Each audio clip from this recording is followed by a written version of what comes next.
Olá, concurseira, tudo bem? Eu sou o professor Wallace França, eu sou professor de Direito Penal aqui do Gran Curso Online e venho trazer para vocês os estudos sobre crimes contra a administração pública, ok? Fiquem tranquilos que em relação aos crimes contra a administração pública, iremos minuciar, iremos destrinchar praticamente todos os crimes, trouxe até entendimentos doutrinários, entendimentos jurisprudenciais, súmulas do STJ que tem caído em prova. Então, a aula foi preparada de forma com que você possa acertar praticamente qualquer questão em concurso, ok? Então, quero que você tenha a sua tranquilidade, abra o seu coração para poder aprender os crimes contra a administração pública comigo, beleza? Para quem não me conhece, sou policial legislativo do Senado Federal, ex-delegado de polícia, ex-agente penitenciário federal e ex-cadete aviador da aeronáutica, beleza? Então, em relação aos crimes contra a administração pública, pode colocar na tela aí. Crimes contra a administração pública, professor Wallace França. Vamos lá. Trouxe aqui uma primeira introdução, que é a seguinte. Muita gente confunde isso daqui.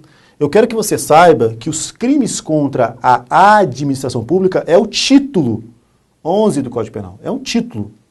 Dentro desse título, existem vários capítulos, tá? Dentro desse título, existem vários capítulos. E é muito comum, inclusive o próprio STJ, numa súmula, confundiu isso. É muito comum confundir o título com o capítulo. Muita gente acha que os crimes contra a administração pública são os crimes funcionais. E, na verdade, os crimes funcionais é tão somente o primeiro capítulo. É o primeiro capítulo que eu tenho os crimes funcionais. Então, tenha essa ideia. Os crimes contra, por exemplo, o crime de descaminho, o crime de contrabando, é um crime contra a administração pública. O crime de falso testemunho é um crime contra a administração pública. Um crime de fugir ou evadir-se ou tentar evadir-se, o crime de fuga do preso, né, mediante violência à pessoa, é um crime contra a administração pública. É porque está dentro do título dos crimes contra a administração pública. Perfeito? Essa é a primeira parte, o primeiro entendimento. Vamos olhar agora os capítulos. Quais são os capítulos? E começaremos a estudar o primeiro, tá? Então, o primeiro capítulo, capítulo 1, é dos crimes praticados por funcionário público contra a administração em geral, que vai do artigo 312, que é o nosso peculato, né, ao 327. O 327 ele traz o conceito de funcionário público. Então, os crimes funcionais, que é o primeiro capítulo, que é o que mais cai em prova, é o que iremos mais aprofundar: peculato, corrupção passiva, concussão, advocacia administrativa, prevaricação, é o que a gente vai mais aprofundar, ok? São os que mais caem em prova. Esses são os crimes funcionais, ou os crimes praticados pelo funcionário público contra a administração em geral, tá? Tomem cuidado, porque nos editais normalmente está escrito crimes contra a administração pública. Ou seja, todos os capítulos, tá? Então tenha essa ideia. Primeira coisa que você tem que ter é essa ideia, tá? Capítulo 2. Capítulo 2 na tela. Ele traz os crimes praticados pelo particular. Aqui eu não tenho mais crimes funcionais, tá? Aqui eu não tenho mais os crimes funcionais. Porque é crime praticado pelo particular. Desacato, desobediência, crimes praticados pelo particular contra o descaminho, a corrupção ativa, são os crimes praticados pelo particular contra a administração em geral. Vai do artigo 328 ao 337-A do Código Penal, ao 337 do Código Penal, que é o crime de sonegação fiscal previdenciária. Também tivemos a inclusão do capítulo 2A, um novo capítulo aí dentro dos crimes contra a administração pública, que são os crimes crimes praticados pelo particular contra a administração pública estrangeira. Tá? Crimes praticados por particular contra a administração pública estrangeira. O nosso capítulo 3º são os crimes contra a administração da justiça. Favorecimento real, favorecimento pessoal, falso testemunho, por exemplo, são crimes contra a administração da justiça.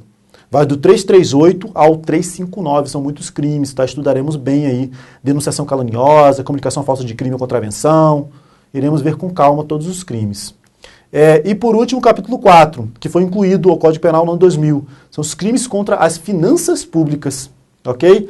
Vai do 359A ao 359H.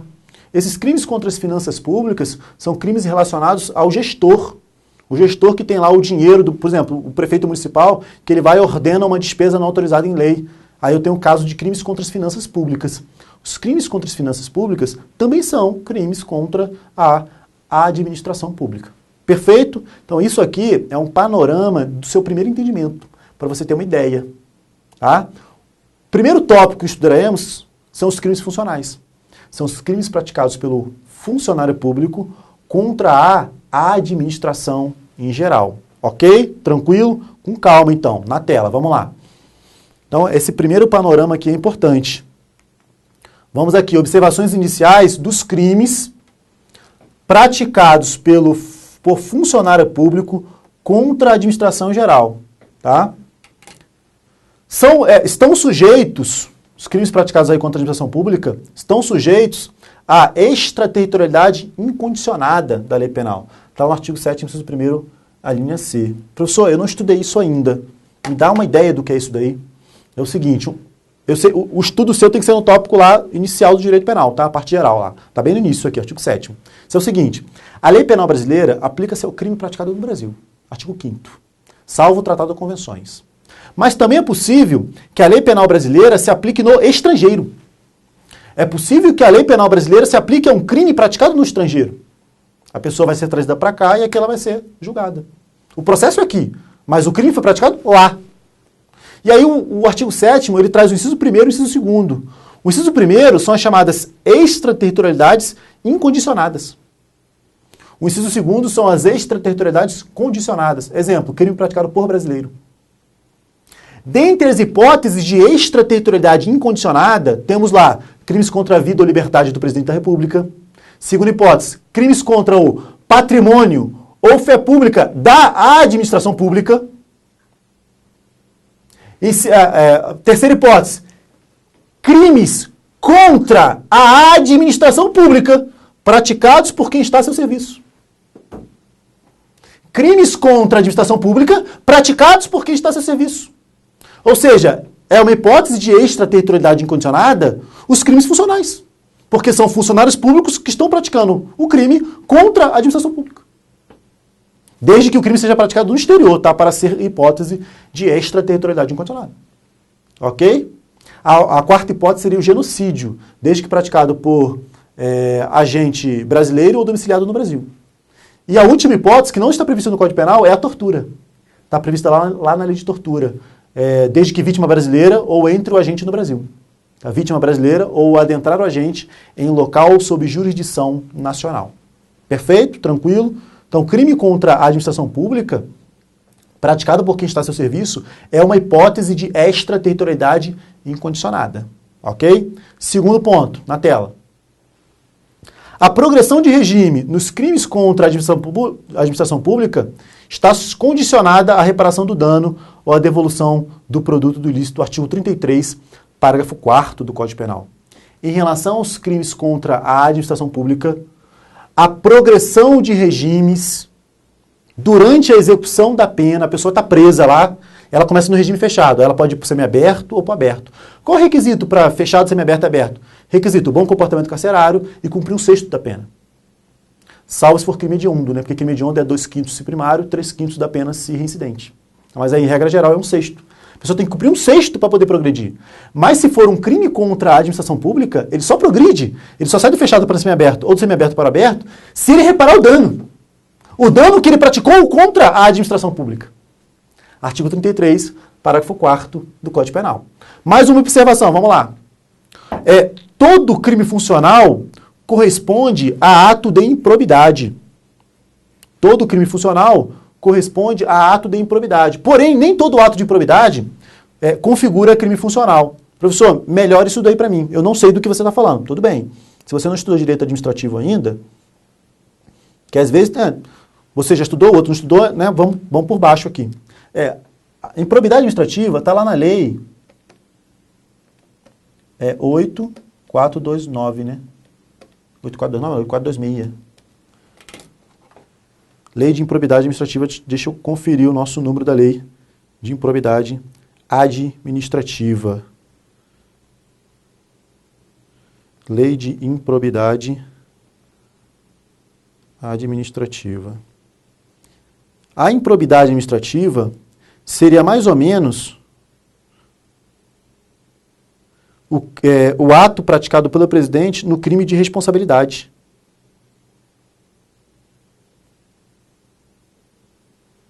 Seria mais ou menos o crime praticado pelo presidente no ato de responsabilidade. Não saiu aqui, não. Agora sim.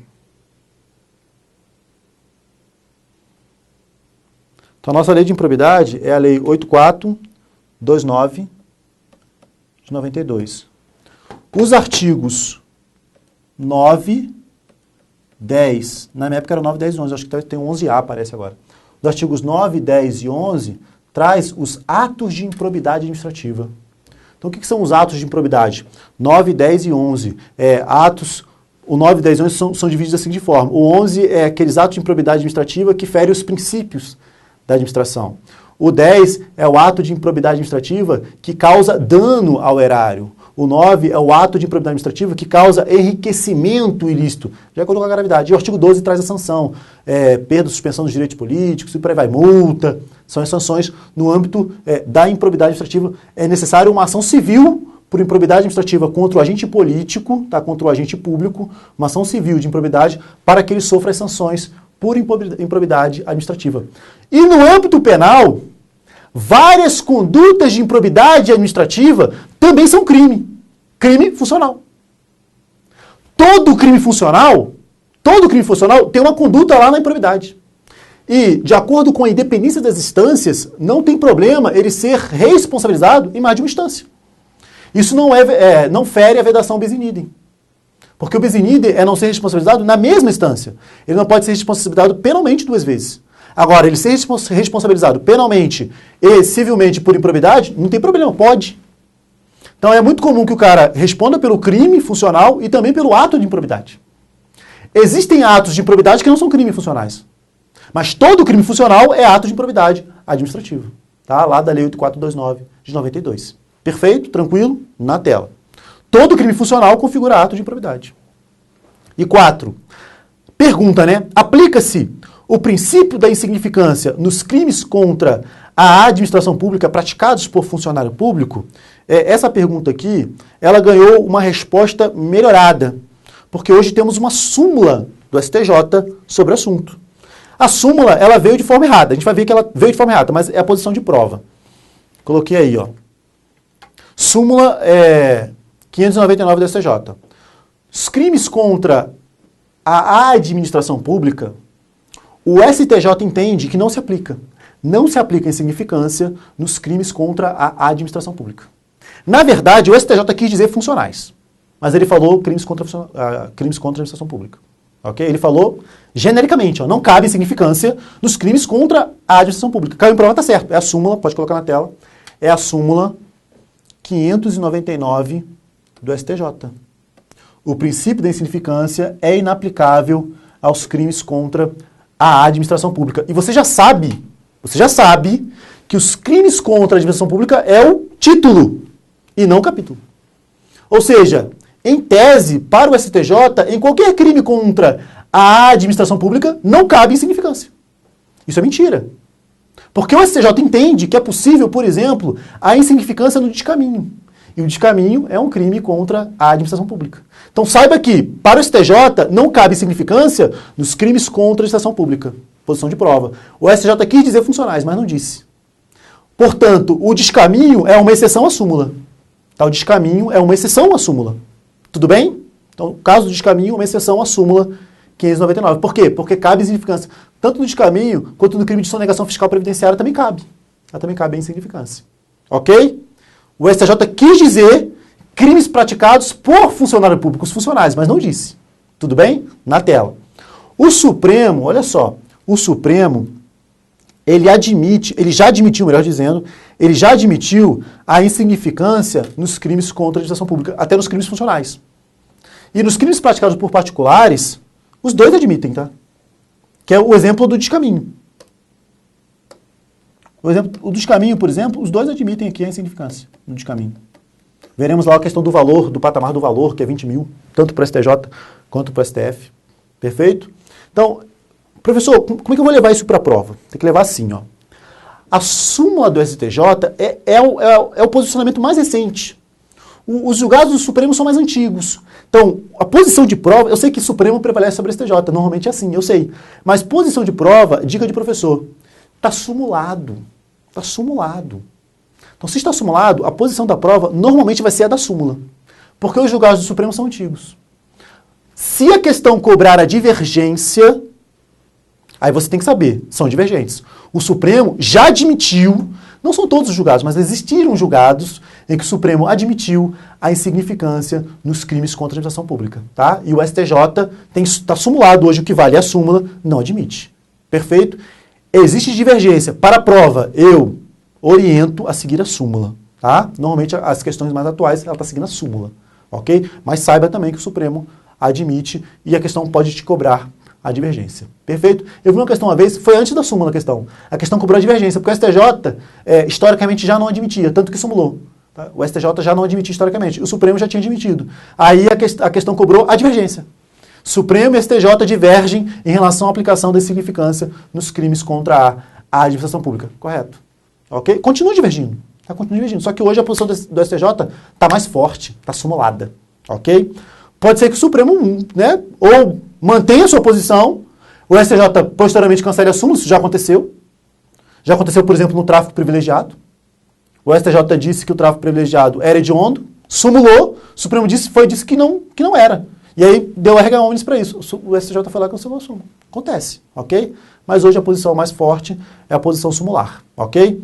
De novo na tela. Como eu sei que vai estar na sua prova, eu vou enfatizar. Súmula 599 do STJ. O princípio da insignificância é inaplicável aos crimes contra a administração pública. Mas saiba que é possível um descaminho, por exemplo. Tudo bem? Vamos lá, outra coisa. Espécies de crimes funcionais.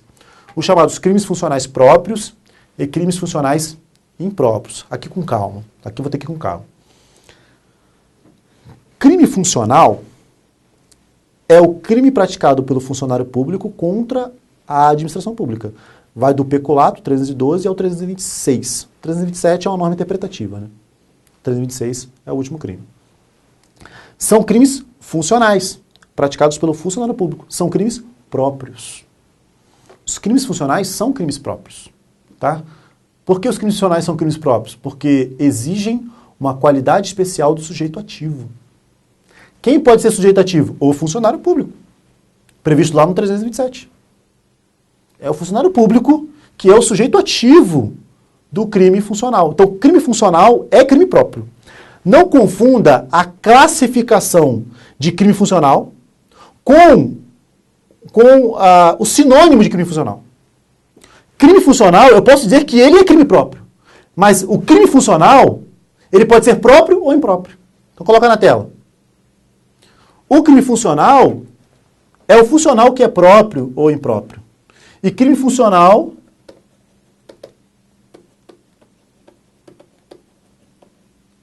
é igual a crime próprio. Sinônimo. Por quê? Porque exige uma qualidade especial do sujeito ativo. Tá? Qual seja, ser funcionário público. Só que o crime funcional é porque ficaria estranho colocar o quê? Colocar crime próprio, no lugar de funcional aqui, ó. Crime próprio, crime próprio, impróprio. Não daria. Aí colocou crime funcional próprio, crime funcional impróprio.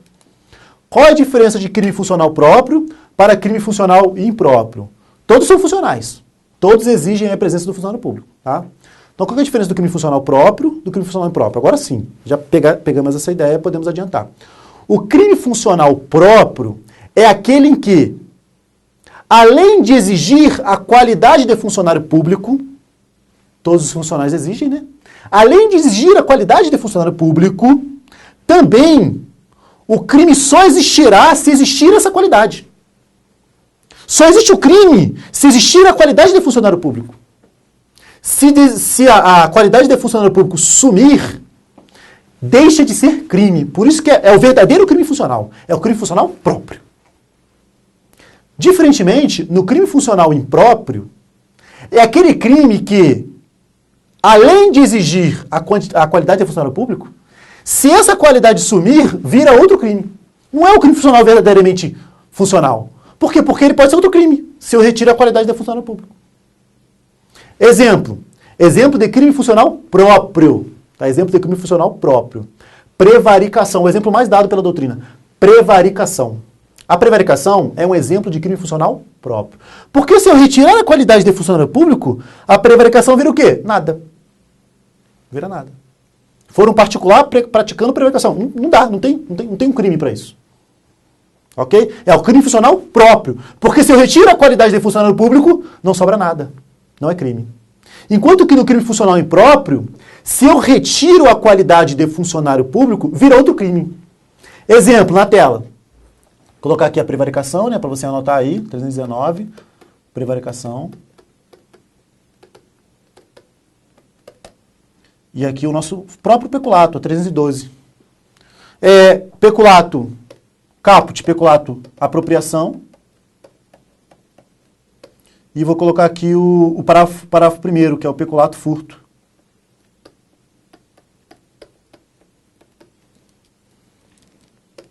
É peculato, apropriação e desvio, tá? Iremos aprofundar. No peculato apropriação, por exemplo, é o funcionário público que tem a posse da coisa e ele se apropria.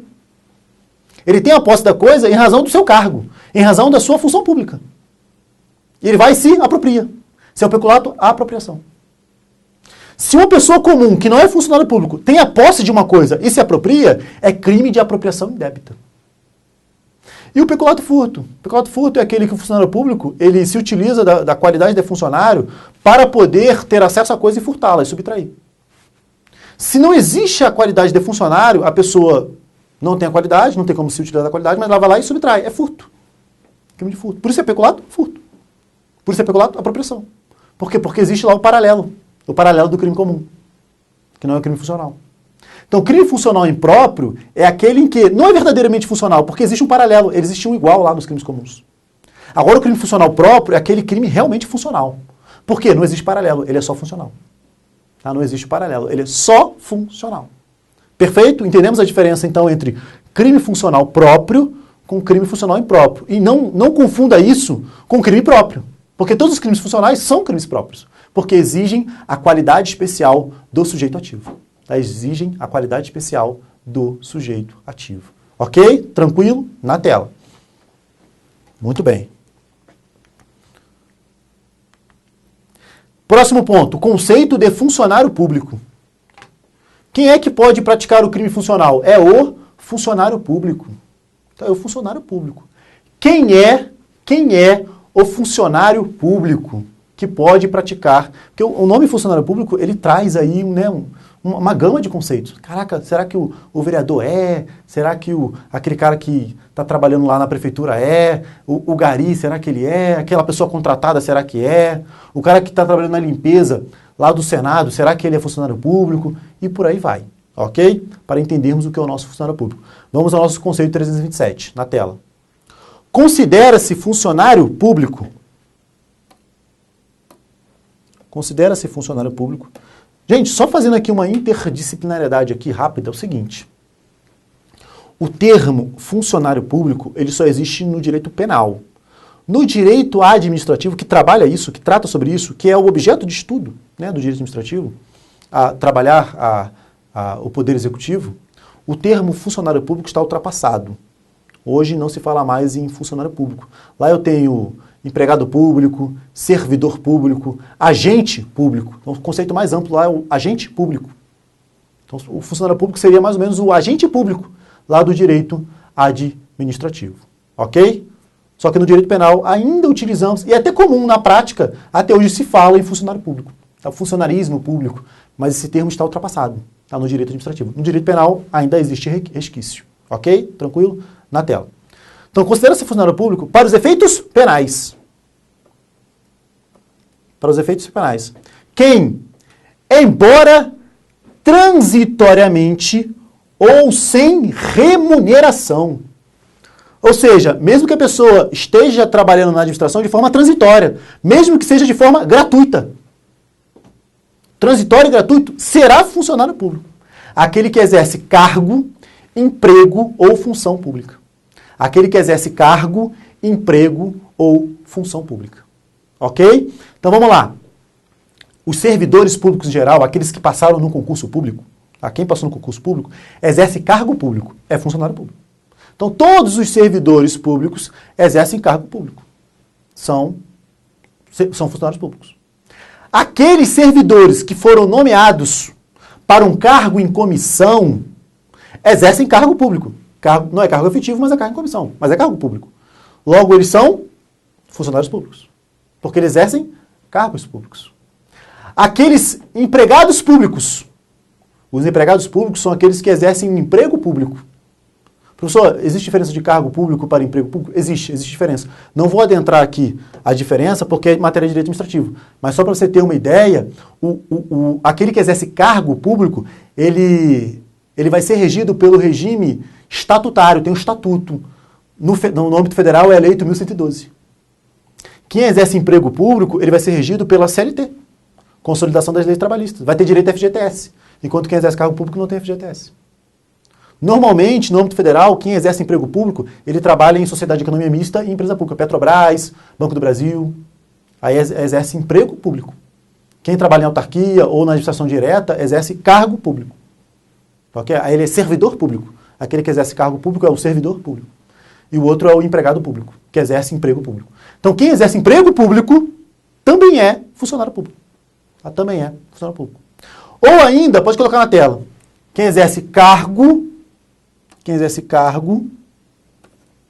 emprego ou função pública. Quem exerce cargo, emprego ou função pública. Então, essa função pública aqui pode ser aquela função pública de dentro da administração.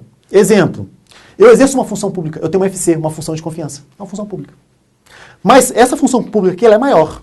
São exemplos de funções públicas, mesmo que não tenha cargo público, mesmo que não tenha emprego público. Exemplo de função pública. O mesário das eleições é uma função pública. O jurado é uma função pública.